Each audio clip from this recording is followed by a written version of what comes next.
밤에 형제들이 곧 바울과 실라를 베레아로 보내니 그들이 이르러 유대인의 회당에 들어가니라.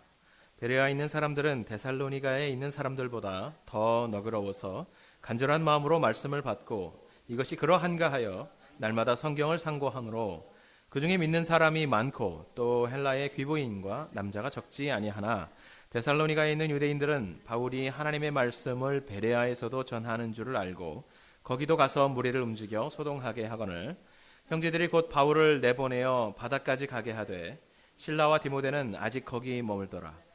바울을 인도하는 사람들이 그를 데리고 아덴까지 이르러 그에게서 실라와 디모데를 자기에게로 속히 오게 하라는 명령을 받고 떠나니라. 아멘. 여러분, 구원의 확신이 있으십니까?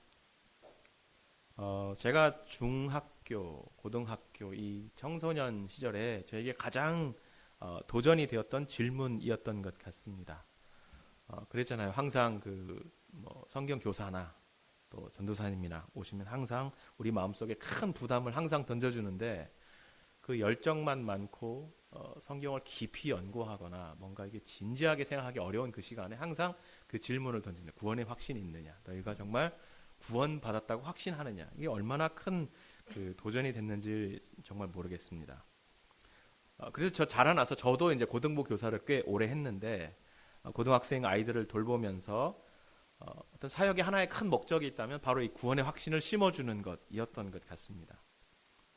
그래서 고등부에서 교사를 할 때나 또 대학부에서 리더를 할 때나 이런 목적들을 가지고 있었고요. 또 연중 행사를 하면서 또 가장 중요한 행사를 하나 꼽자면 이제 여름 수련회인데 여름 수련회의 여러 가지 프로그램들, 말씀들, 찬양들, 기도회 시간들, 이런 것들 모두 지금 와서 생각을 해보면 그 모든 목적이 어떻게 하든 구원 내가 받았다, 구원 하나님과의 관계를 내가 확실히 내가 가졌다라는 그 확신을 심어주기 위해서 온갖 노력을 다 했던 것 같습니다.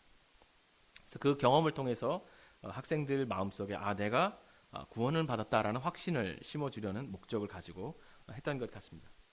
근데 문제는 그 방법에 있습니다. 방법에. 내가 예수님을 만났다, 인격적으로 하나님의 자녀가 되었다라는 그 부인할 수 없는 확고한 하나의 경험을 갖게 해주려고 하다 보니까 사실 내가 누구인가, 예수님 누구인가, 하나님이 어떤 분이신가, 나를 구원하시기 위해서 어떤 일을 하셨는가, 나는 어떻게 살아야 하는가, 나는 고민보다는 사역들이 아주 단순하고 반복적인 구호를 중심으로 계속해서 반복되고 건물이 떠나갈 때 모여서 기도를 하고 찬양을 하고 통성 기도를 하면서 어떻게든 그 감성을 자극하는 쪽으로 많이 사역들이 펼쳐졌던 것 같습니다. 그래서 그 가운데 어떻게 하든지 찬양 가운데 그 곡조와 그 가사에 깊은 감동을 받게 하든지 아니면 기도를 하면서 어떤 기도의 응답을 신비한 경험을 하게 하든지 그래서 그렇게 어떤 상황들을 몰아가려는 노력들을 많이 했다라는 생각이 드는 것이죠. 그러다가 다행히 혹은 감사하게 어떤 우리 학생들이나 또 대학부 회원들이 경험을 하게 되면 그것으로부터 그 학생은 그 경험을 근거로 나는 구원을 받았고 예전의 나와 이후에 나는 이제 다르다라는 확신을 품고 고백을 하게 되는 것인데요. 그렇게 고백을 일단 우선 학생들이 하게 되면 그 학생에 대해서 교사들이나 리더들은 일단 기본적으로 어떤 영적인 인정을 해주게 됩니다. 그리고 주변의 학생으로부터도, 주변의 동료로부터도, 주변의 선후배로부터도 인정을 받게 되고 마치 어떤 영적인 계급장을 새로 하나 얻은 것처럼 존경과 부러움을 이제 사게 되는 것입니다. 안타까운 것은 수련회에 가서까지 그렇게 지지고 볶고 별짓을 다 했는데도 불구하고 꿈쩍하지 않는 바위 같은 학생들이 개중에 이제 있는 것이죠. 그래서 그런 그 바위 같은 마음, 바위 같은 영혼을 가지고 있는 학생들은 이 선생님들과 리더들에게 이제 찍히는 거예요. 쟤는 어떻게 해도 안 되더라. 막 손으로 때리고 흔들고 소리를 지르고 기도를 해도 안 변하더라. 정말 영혼이 강철과 같아서 흠집 하나도 나지 않더라. 결국 뭘 그렇게 특별하게 잘못한 것도 없는데 교사들과 리더들 그리고 친구들, 후배들로부터 뭔 짓을 해도 변하지 않는 사람, 그런 학생, 나이롱 신자 이렇게 찍히게 되는 것입니다. 그래서 멀리해야 할 존재가 되거나 하다못해 그 흔한 교회 오빠의 목록에서도 제외되어 버리는 그런 현상이 발생하고 마는 것입니다. 대체 구원의 확신이 뭐길래, 그 구원의 확신은 어떻게 해야 얻을 수 있는 것이기에 이렇게 온 교회와 또 온 교사들과 리더들이 난리 부르스를 추는 걸까라는 생각을 우리가 해보아야 할 것 같습니다. 그렇습니다. 구원의 확신이라는 것은 그것이 만일 제대로 얻어진 것이라면, 제대로 받은 것이라면 성령께서 신자들에게 주시는 확신이 맞습니다. 하나님께서 나를 비롯한 모든 세계의 창조주이시고 나를 죄에서 구원하신 장본인이시고 그의 아들 예수께서 나를 위해서 십자가에 죽으시고 부활하셔서 내 죄를 용서하셨고 그분 때문에 내가 의로운 사람, 의롭다 여김을 받는 사람이 되었다라는 그 사실에 대한 이해와 인정과 신뢰와 감사, 거기서 생겨나는 영적인 안정감, 그것을 우리는 구원의 확신이라고 합니다. 하지만 저는 이 구원의 확신을 심어주기 위해서 준비하는 여러 가지 계획들, 기획들, 구원의 확신을 얻기 위해서 시도하는 여러 가지 방법들, 그리고 준비와 기획과 방법을 통해서 얻어진 하나의 경험들, 그 경험을 근거로 구원의 확신을 얻었다라고 여기는 구원의 확신이 아닌 구원의 확신에 대한 확신, 구원의 확신에 대한 확신에 대해서 우리는 조금 의심의 눈초리를 가지고 살펴보아야 할 필요가 있다라는 생각을 합니다. 왜냐하면 첫째로 구원은 계획을 세워서 어떤 방법 또는 장치를 통해서 얻는 것이 절대 아니기 때문에 그렇습니다. 둘째로 어떤 이의 구원의 확신이 그 계획과 방법과 장치를 통해서 얻은 경험일 수 있기 때문에 우리는 당연히 의심을 스스로라도 해보아야 하는 것이죠. 한 가지 더 언급하자면 우리 신자들이 반드시 알아야 할 것 한 가지는 구원의 확신이 구원하지 않는다는 것입니다. 구원의 확신이 우리를 구원하지 않는다는 것입니다. 마치 그 확신이 그 사람의 구원을 지속적으로 보증하고 구원하는 것과 같은 오해를 우리가 갖기 쉬운데, 오히려 거꾸로 확신이 없더라도 예수 그리스도께서 우리를 구원하시고 예수 그리스도의 그 죽음과 부활하심이 우리를 그 악에서, 죄에서 건지시는 것이라는 확신을 가져야 하는 것입니다.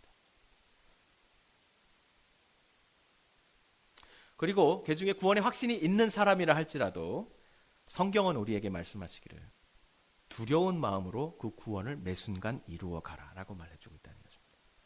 거꾸로 어떤 심리적인 안정감이 없는 연약한 믿음을 가진 신자일지라도 감정이 아닌 확실한 주님의 말씀 위에 자기의 신앙을 세우라고 성경은 우리에게 분명히 말씀해주고 있는 것입니다. 그렇다면 구원의 확신이라는 것은 과연 어떤 방식으로도 우리가 얻을 수 없는 것입니까? 그렇지는 않다고 생각합니다. 분명히 신자에게 구원의 확신이 생겨나는, 구원의 확신이 우리 마음속에 자리 잡는 어떤 일종의 방식 혹은 메커니즘이 있다고 저는 생각을 합니다. 그러기 위해서 우리는 구원의 확신, 이 확신의 무게를 둘 것이 아니라 구원의 무게를 둬야 하는 것입니다. 확신이 아닌 구원의 무게를 두어야 한다. 성경이 말하는 구원의 본질에 대해서 이해해야 하고 그 구원을 얻기 위해 하나님께서 하신 일을 우리가 감사함으로 찬양할 수 있어야 하고 그런 과정 속에서 내 속에 일어나는 변화를 우리가 발견할 수 있어야 합니다. 그러면 그 과정 속에서 구원의 확신도 자연스럽게 우리 마음속에 자리 잡게 되는 것입니다. 그래서 우리가 살펴봐야 할 것, 이 구원에 관한 과정들입니다. 구원은 먼저 은혜로 얻는 것입니다. 내가 받을 자격이 없지만 나를 위해 자신을 십자가에 내어주신, 그렇게까지 나를 사랑하신 예수님의 사랑으로, 그 은혜로 얻는 것이 구원입니다. 그렇기 때문에 구원과 마찬가지로 구원의 확신 역시 성령께서 우리에게 은혜를 주시는 방법을 통해서 우리의 마음속에 자리 잡는 것입니다. 그래서 우리는 이 교회가 전통적으로 말해왔던 은혜의 방편이 무엇이냐, 그것에 대해서 우리가 생각해 보아야 하는 것이죠. 여러분 한번 따라해 볼까요? 은혜의 방편. 네, 다시 한번 해볼까요? 은혜의 방편. 네. 전통적인 기독교는 성령께서 베푸시는 구원의 은혜를 누릴 수 있도록 우리에게 허락하신 방법들을 크게 세 가지로 우리에게 말씀해주고 있습니다. 그것은 바로 말씀과 성례와 기도입니다. 먼저 거꾸로 한번 기도부터 살펴보죠. 기도는 무엇입니까? 이것은 구원받은 성도가 거룩한 하나님과 갖는 영적인 소통입니다. 이 언약, 이 약속은 예수 그리스도께서 우리를 자기에게 내어주신 그 십자가의 죽음과 부활로 인해서 맺어진 언약 이기 때문에 우리는 언제나 그 언약의 주인이신 예수 그리스도의 이름으로 기도하지요. 예수 그리스도의 이름으로 기도합니다. 그리고 또 이 언약은 곧 하나님께서 우리에게 베푸신 사랑을 말씀으로 확증하신 것이기 때문에 예수님 자신이 하나님의 말씀이고 그 말씀으로 만물을 창조하셨고 말씀의 실체이고 말씀의 임재라는 사실에서부터 우리는 이 기도하는 모든 내용들을 말씀 위에 서서 그 말씀에 합당하게 기도해야 하는 것입니다. 그러므로 우리가 은혜를 받는 방편의 하나인 이 기도는 하나님의 말씀 위에 있는 기도여야 합니다. 둘째로 성례. 성례는 크게 세례와 성찬이 있습니다. 세례는 무엇입니까? 신자가 물속에 들어갔다가 나오는 것이죠. 그러한 행동이죠. 예수께서 받으신 세례, 즉 그가 물속에 들어갔다 나오신 그 모습, 그가 십자가에서 죽으시고 부활하셨다는 것을 상징하는 그 강력한 상징의 행동을 우리가 함께하면서 예수의 죽음과 부활에 연합했다라는 그 은혜의 언약을 우리 안에서 도장으로 찍는 것입니다. 그러나 예수께서 죽으시고 부활하셨다는 것은 하나의 그저 한 차례의 사건이 아니라 그 사건이 아니라 창세부터 다시 오실 예수님까지의 하나로 이어지는 거대한 하나의 물줄기로 흘러가는 이야기입니다. 바로 하나님의 말씀입니다. 그러므로 세례, 이 성찬, 그리고 세례와 이 성례는 하나님의 말씀 위에 서 있는 성례입니다. 성찬도 마찬가지죠. 예수 그리스도의 그 죽으신 그 살과 그 피를 우리가 기념하고 그것을 상징하는 빵과 포도주를 마심으로써 예수의 그 죽음과 부활, 예수께서 오실 것이라는 약속, 예수께서 오신 사역, 오셔서 이루신 사역, 다시 오실 것이라는 그 약속, 그 안으로 우리가 들어가는 것입니다. 그러므로 우리가 이 성례를 행함에 있어서도 우리가 기본적으로 하나님의 말씀 위에 서게 되고 말씀 안에서 하게 되고 그 말씀이 우리 안에서 계속해서 실제로 예수 그리스도의 보혈이 되고 예수 그리스도의 살이 되어서 생명으로 나타나게 하는 것입니다. 그러므로 기도도 성례도 모두 그 속에 하나님의 말씀이 실제로 육화되고 말씀이 우리 삶 속에 현실로 바뀌어지는 그러한 은혜를 우리가 누리게 되는 것이죠. 그러므로 우리가 은혜를 누리기 위해서 궁극적으로 붙들고 돌아와야 하고 그 위에 서야 할 것은 하나님의 말씀이라는 것입니다. 이 말씀 위에 돌아와야, 이 말씀 앞에 서야, 말씀 속으로 들어가야 하나님이 누구이신지, 그가 나를 위해서 어떤 일을 하셨는지, 내가 그분의 은혜로 말미암아서 어떤 존재가 되었는지, 어떻게 살아가야 하는지를 알 수 있게 되는 것입니다. 그러므로 우리가 구원의 확신에 대해서 얘기할 때 확신에 대해서 방점을 둘 것이 아니라 이 구원이 어떻게 하나님의 말씀을 통해서 이루어졌는지를 깊이 묵상하고 연구하고 들어가서 살펴볼 때에 그 확신이 내 안에 자연스럽게 자리 잡게 되는 것입니다. 오늘 이 구원의 확신의 일은 한 사람들에 대해서 오늘 본문은 우리에게 말해주고 있습니다. 지난주에 말씀드린 것처럼 바울은 베레아에 가서도 변함없이 자신의 선교의 원칙을 지키면서 회당으로 또 들어갔습니다.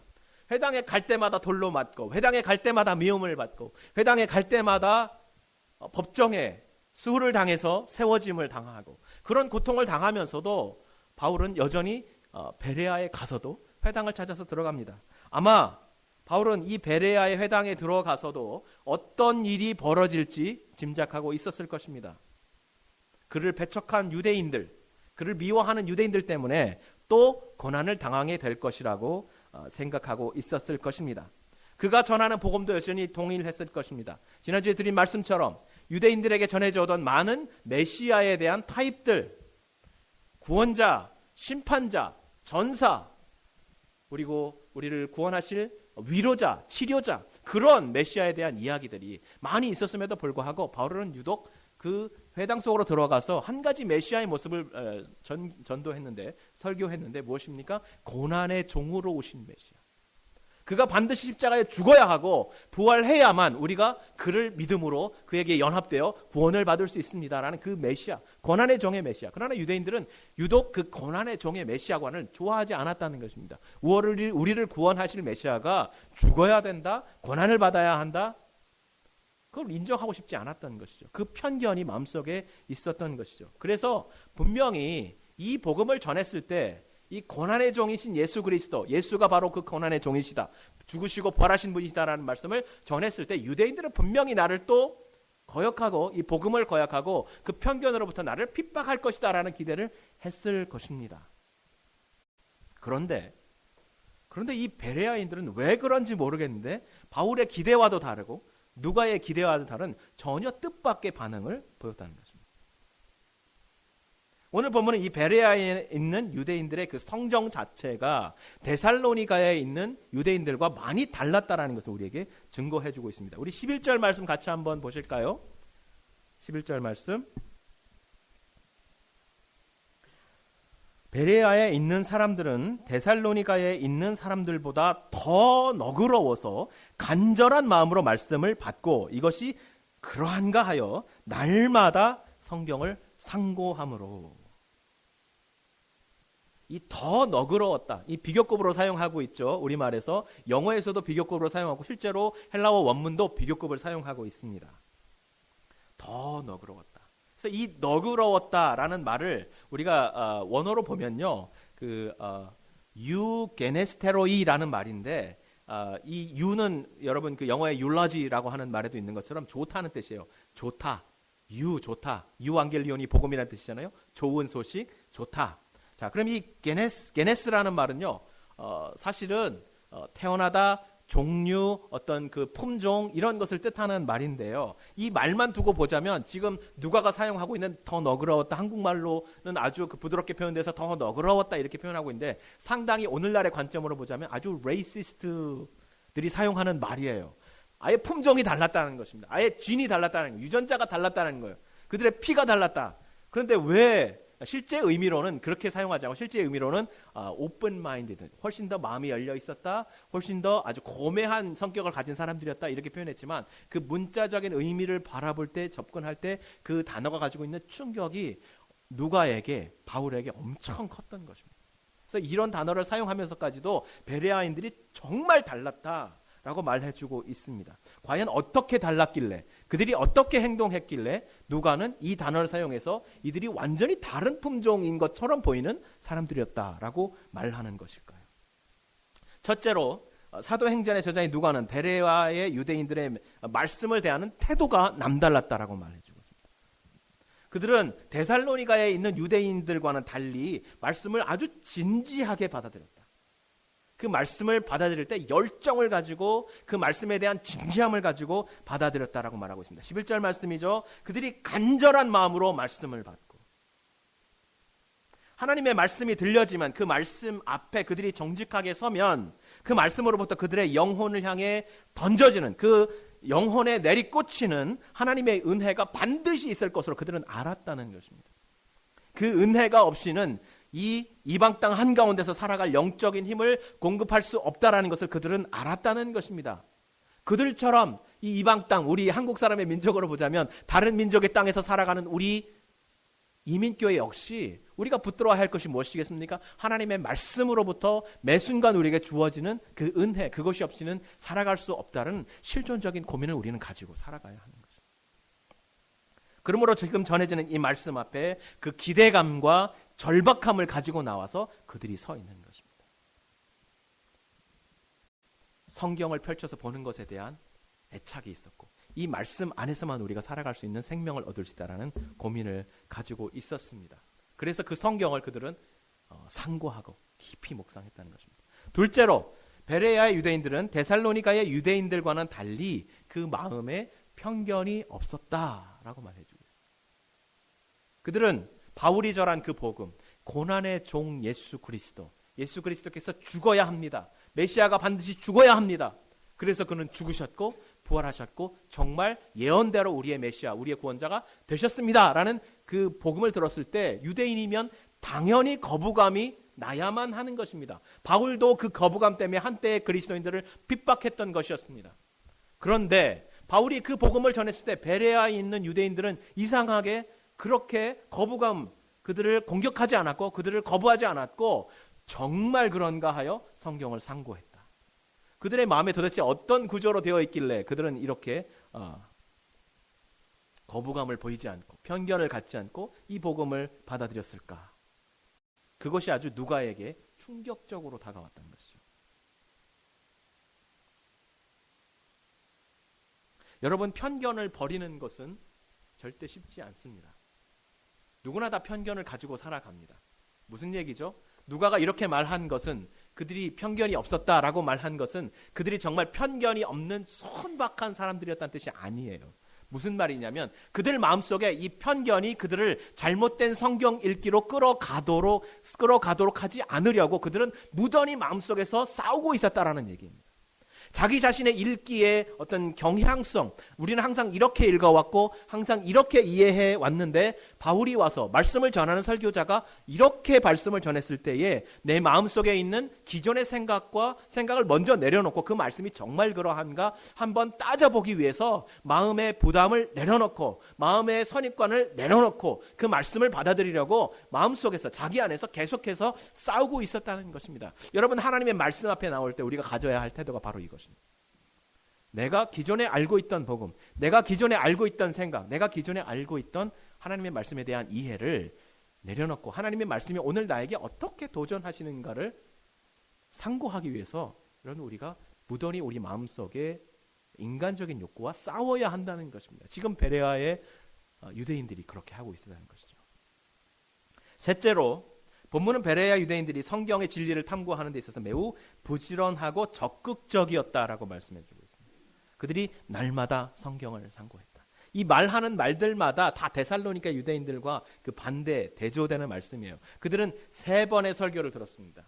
3번의 안식일에 바울로부터 3번의 설교를 들었습니다. 그저 들었을 뿐이에요. 그러나 이 베레아에 있는 유대인들은 바울의 첫 설교를 들은 이후에 정말 그러한가라고 따져보기 위해서 매일 셉투아진트라고 하는 70인역이라고 하는 그들의 말인 그리스어로 쓰여진 성경을 매일 모여서 함께 상고했다는 것입니다. 매일. 이 카타라는 전치사와 헤메란, 날마다, 날, 데이라는 이 명사와 섞여진 말인데요. 이 카타라는 전치사가 붙으면 어떤 뜻이냐면, 카타는 어떤 그 명사가 가지고 있는 지속성, 경로를 따라서 멈추지 않고 그 길을 따라서 계속해서 자기 힘을 쓰면서 따라갔다라는 것을 의미해 주는 것입니다. 날마다 그들의 노력을 기울여서, 그들의 에너지를 쏟아부어서, 그들이 가지고 있는 감정을 쏟아부어서 시간을 투자해서 하나님의 말씀을 연구하는데 최선을 다했다라는 것을 말씀해 주고 있는 것이죠. 정말로 그러한가? 이 정말로 매일 시간을 쏟아부어서 말씀을 연구하는 이 베레아인들, 우리가 한 가지 더 생각해야 할 것이 있다면 여기서 우리가 공동체성을 발견해야 한다는 거예요. 그 당시에 여러분, 성경이 모든 집에 있지 않았습니다. 여러분 지금 모두 성경 한 권씩 가지고 계시죠? 네. 제가 이번 주에 아내에게 부탁해서 조앤에 가서 인조 가죽을 사서 제 아버님 성경 주신 이 성경 표지에 하드 커버를 대고 리폼을 했어요. 집에서 본드로 붙여가면서. 성경에 대한 애착이 있습니다. 아버님이 주신 별거 없어요. 여기 주석도 안 달려있고 아무것도 없는데 그저 성경 본문과 찬송가 뿐인데 제가 이 성경을 아주 사랑합니다. 그래서 계속 여기에 보시는 것처럼 이게 형광책으로 칠도 하고 연필로 쓰기도 하고 그래요. 제가 왜 그러냐면, 제가 신학교에 LA에 있을 때 저희 교수님이 설교를 하시는데 설교 원고도 없이 설교를 하시는데 성경책 하나 들고 와서 이제 설교를 하시는데, 이 성경을 너무 오래 써서 성경을 툭 폈더니 이 조각이 밑에 떨어지고 이 조각은 저쪽으로 떨어지고 막 그렇게 성경을 쓰세요. 그래서 그걸 주워서 다시 꽂으시고, 성경 너무 오래돼서 종이가 찢어질 듯 말 듯 해서 이거를 한 장 한 장 조심해서 넘기시면서 설교를 하신, 물어봤더니 이 성경을 거의 20년 30년을 썼다 그러시더라고요. 한 성경을 연구하시면서. 감동을 받았어요. 내 평생에 저렇게 성경을 사랑해야 되겠다라는 감동을 받았어요. 그래서 이 성경을 저는 계속해서 이제 하나의 성경을 계속 보는데, 여러분, 그래서 저는 기본적으로 이 성경에 지퍼가 달려있는 걸 아주 싫어해요. 여러분 그렇잖아요. 예배 끝나고 지퍼를 딱 닫은 다음에 가시면 다음 주에 와서 지퍼 여시잖아요. 여러분 손에 잘 익고 지퍼 없고 손을 펜으로 끄적끄적 할 수 있는 그런 성경을 하나 만드셔서 계속 묵상하시고 계속 보시고 계속 살피시기 바랍니다. 이게 얼마나 큰 복입니까? 근데 이 당시 이 베레아 유대인들에게, 이 당시 마게도니아에 있는, 그 다음에 터키에 있는 사람들에게 이 성경은요 정말 귀한 것이었습니다.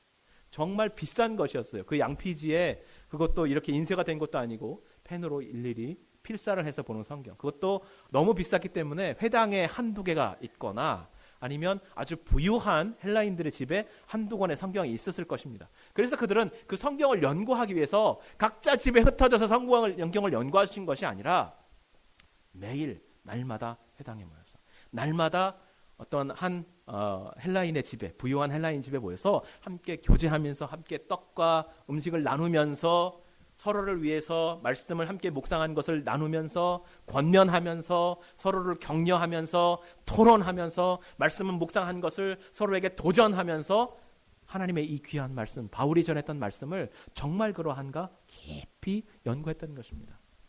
이처럼 말씀에 대한 진지한 태도와 말씀에 대한 편견이 없게 하기 위한 스스로의 싸움과 말씀에 대한 근면함과 그 공동체성을 지켜내려는 그들의 노력 안에서 그들이 말씀을 정말 진지하게 살펴보았던 것입니다. 그래서 11절 말씀의 끝에 보니까 이렇게 기록되어 있어요. 그들이 이처럼 진지하게 그리고 편견 없이 근면하게 성경을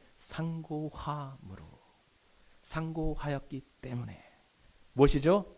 접속사를 가지고 이어주고 있죠. 이제 12절에 가면 어떤 변화가 일어날 텐데 그 변화의 원인이 바로 이 11절에서 성경을 상고했기 때문이었습니다라고 말해주고 있는 것이죠. 12절 뭐라고 말해주고 있죠? 그 중에 유대인들 말하는 것이죠. 유대인들 중에 믿는 사람이 많았고 헬라의 귀부인과 남자가 적지 아니하였다. 데살로니가 교회에서는 어떠했습니까? 그 중에 유대인들 중에 일부가 믿었고 헬라인과 기브인들 중에 많은 수가 믿었다 이렇게 말했죠. 그 대조를 여기서도 하고 있는 것이죠. 데살로니가 교회에서는 그들의 마음의 편견과 미움 때문에 믿는 유대인이 적었으나 이 베레아에는 유대인들조차도 바울의 설교의 말씀을 진지하고 근면하게 깊이 상고함으로 말미암아 유대인들 가운데서도 믿는 이가 아주 많았다. 그 원인이 무엇입니까? 그들이 말씀을 진지하게 편견 없이 근면하게 깊이 묵상했기 때문이었습니다. 함께 공동체로 모여서 나누었기 때문이었습니다. 라고 원인과 결과를 이 접속사를 가지고 therefore 가지고 연결해주고 있는 것입니다. 사랑하는 성도 여러분, 제가 오늘 설교를 구원의 확신이라는 인트로를 가지고 시작했습니다. 구원의 확신. 그러면서 우리가 구원의 확신에 방점을 둘 것이 아니라 구원의 방점을 두어야 합니다. 어떻게 우리 안에 구원이 발생하는가에 대한 그 메커니즘, 그 방식, 그 은혜의 방편을 우리가 연구해야 합니다라고 말씀을 드렸습니다. 여러분, 우리가 구원을 얻었으면 확신이 없어도 하나님의 백성이 되는 것입니다. 우리가 거짓된 확신만 추구한다면 반대로 그 확신이 가리키는 것이 과연 구원의 실체가 아닐 수 있다는 것을 우리는 의심해 보아야 하는 것입니다. 요는 말씀입니다.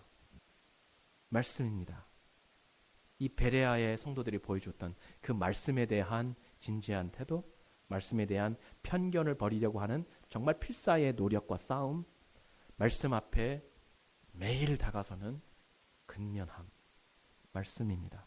여러분, 로마가 유명하죠. 법으로 유명하죠. 그리고 또 한 가지로 유명한데 무엇이냐면 로마로 통해 있는 길로 유명합니다. 모든 길은 로마로 통한다라는 말이 있죠. 그래서 로마에서 실제로 돌로 깔은 아주 넓은 대로, 그 고속도로를 이것저것에 많이 만들었는데 바로 이 마게도니아의 그 유명한 길들 중에 하나가 있었어요. 비아 eg나시아라는 그 도로, 이것이 빌립보를 향해서 데살로니가를 향해서 로마로 향해 있습니다. 바울은 그 길을 계속해서 따라가면서 로마로 향해 있는 그 길에서 로마가 아니라 하나님의 나라를 향한 복음을 전하면서 로마제 복음과 하나님의 나라의 복음과 맞짱을 뜨게 하고 있는 것입니다. 계속해서. 그 가운데서 핍박을 받고 지금 베레아라는 성으로 급하게 와 있는 거예요. 그런데 이 키케로라는 사람이 이 베레아가 어떤 도시여 있는가를 역사적으로 기록한 적이 있는데 뭐라고 써놨냐면 이 베레아라는 곳은 로마로 가는 대로에서 멀찌감치 떨어져 있는 도시였다. 그렇게 말해주고 있어요. 그들이 도대체 어떤 사람들이었길래, 어떤 상황에 처해 있길래 이렇게 누가가 표현하기를 정말 종자가 다른 것 같은 유대인들이었다라고 표현을 할 수 있을까라고 생각을 해보았더니 누가는 바로 이 베레아라는 지역 자체에 어떤 일종의 상징적인 의미를 두었는데 그것이 무엇입니까? 로마제 복음이 융성하고 있는 그런 도시가 아니라 비주류 도시. 오늘날 문화가 우리에게 주는 여러 가지 가치들, 세상적인 가치들로부터 비주류, 제외되어 있는, 마지널라이즈되어 있는 그런 도시였다라고 말해주고 있는 것이죠.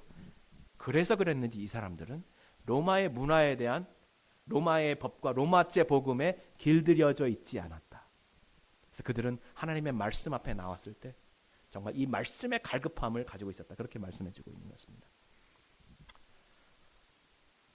이처럼 말씀 앞에 나아갈 수 있는 우리 삶의 환경을 여러분 만드시기 바랍니다. 한국에 엑스라는 신학교가 있어요.